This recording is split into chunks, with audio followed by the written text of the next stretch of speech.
Hey everybody, what is going on? I hope you guys are all doing well and welcome to another tutorial video. In this video, I'll be explaining to you guys how you can delete WordPress from your cPanel, so let's get right into it. Now, to delete WordPress from cPanel, you pretty much just need to go in and manually delete any files pertaining to the website you've created through WordPress. Now, you can probably also uninstall the WordPress toolkit. Not sure if it's an add-on, which you can uninstall at will. And if you can't, then you're pretty much going to need to format your hard drive or your server where cPanel is located, and then reinstall the operating system as well as cPanel. However, if you just wish to uninstall the website you've created through WordPress, you can do it relatively easily. You just need to go to the cPanel file manager, then delete the database, of course, while backing everything up, then delete the WordPress files, and then you're pretty much done. Now, first, of course, you need to log into cPanel, and then you're going to go into the file manager and then locate the public HTML folder.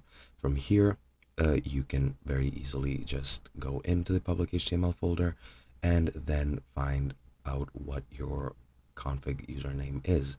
Now, you just need to go to WordPress or wp-config.php, click to edit or view it. Pretty much just go to edit, then find it through searching for MySQL database username.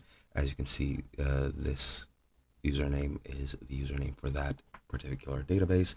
Save both the database and the database username on your device before deleting everything. But then you just need to go into MySQL databases, find the database, and then click delete. And then you're pretty much just set to delete all your files. Now, you just need to go into public HTML through the file manager, right click the folder name of the site and click delete, and then just select to delete everything within the public HTML folder, and then you'll be able to remove the domain name through your domains. Go to the add-on domains, click remove next to the domain you want to, or the add-on domain you want to remove, and that is basically it.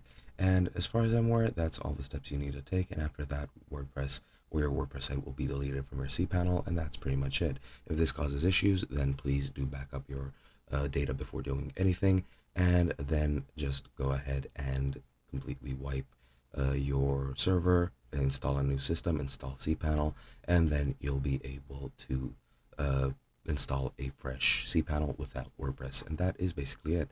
Hope you guys enjoyed, and I'll be seeing you guys in another video.